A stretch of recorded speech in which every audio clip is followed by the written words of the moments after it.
A price increase is coming to the Pixel 7a as Google is rumored to release the device at $500, and this has been in the works for a year now. This started with the Pixel 6a, which to me is just an absolutely brilliant phone if you understand what it's trying to do. It's like one of those supercars that doesn't even include paint or power windows because it wants to save every ounce of weight that it can to get a certain speed that it can get.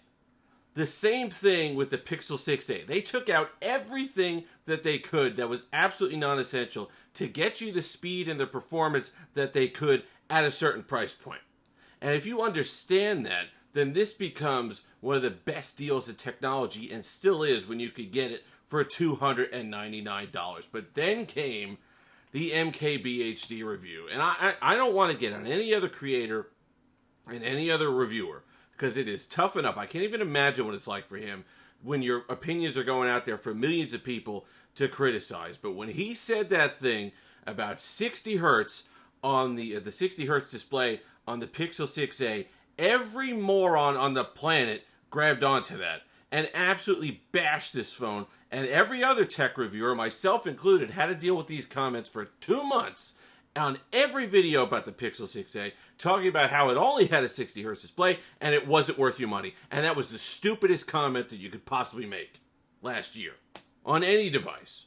And it frustrated me to no end because it did influence people's decision to buy it, and it did keep people from purchasing this device and enjoying what it really is. Fast forward a year later, this is what you get with the Pixel 7a. Google's heard enough. They don't want to deal with that this year. They don't want to deal with it again. They said, fine. You got a problem with 60 hertz? We'll give you 90 hertz. You got a problem with no wireless charge? No problem. We'll give you wireless charge. But guess what? You're going to have to pay $50 more. What? How unfathomable that more features would somehow equal a higher price. Amazing how that works, isn't it? So for all the people who are complaining, I hope you're happy that the rest of us have to pay $50 more for the 7a device this year. Instead of just leaving us alone, go get another device. There's plenty of Samsung devices that give you all those features. There's plenty of other things in this price range that you could have had. Just you should have left us with the 7a alone the way it was last year with the 6a and just let us enjoy the fact that not every device has to have every feature and then charge a certain amount. It does two things for me. Let's talk about it. Number one, $500. First off, it brings the Pixel 7 into play. Why in the world would you get a 7a if you're looking at a same starting price for a 7? I'm sure there's differences there, there's advantages, that's fine. But you're really competing against yourself.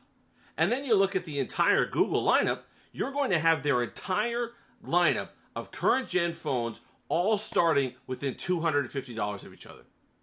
Take Samsung, for example. That's a $1,000 spread between their lowest device, probably even more actually if you take in the A0 series, from their lowest device all the way up to the top flagship. And even Apple, which isn't known for the most diverse range of phones, coming in at close to $700 in difference in starting price between their cheapest device and their most expensive device.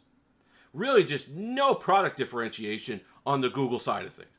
And next year, if the kind of eat-in on the 7a sales happens because people just decide they're going to get a 7, you're going to see something that I don't think a lot of people are going to like.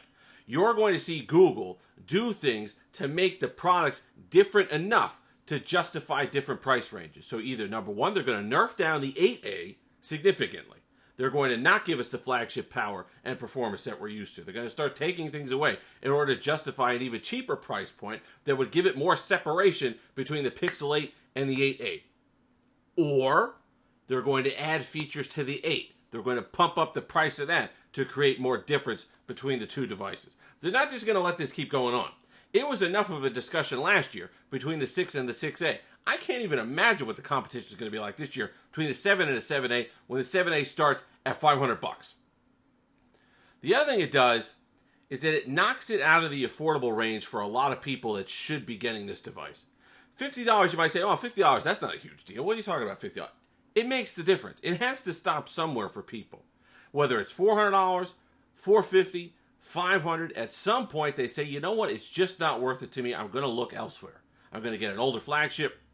are going to get the Galaxy A54, are going to get something cheaper, and that to me is a shame because they don't get to enjoy the flagship power that a 7A is going to bring at a price point that was normally reserved for phones that could barely walk and chew gum at the same time.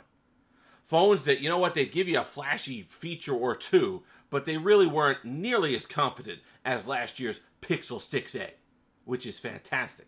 And that annoys me when people who should be enjoying phones that have flagship performance and being shown that it's proven that you don't have to pay $1,000 plus to get a quality top-of-the-line experience, that you can pay $350, $400 for a Pixel 6a and get something that's magnificent, that's supported for a long time, but most importantly is fast.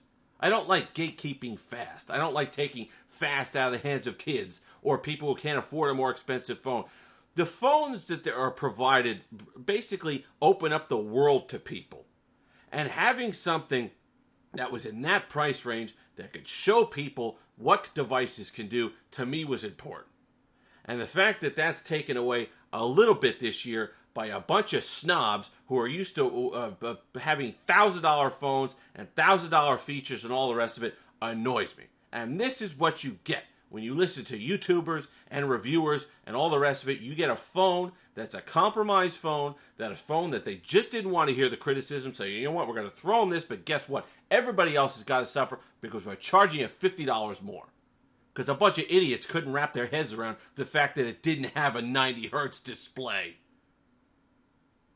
Let me tell you something. The Pixel 6a was an important device, and the Pixel 7a was looking to follow up on that, and it annoys me that it's going to be more expensive this year when it didn't have to be, because they just added creature comforts to a phone that was already a speed demon and already pretty darn good. Let me know what you think below. If you've made it this far, like, comment, subscribe, all that fun stuff. Until next time, have that Steve-licious day.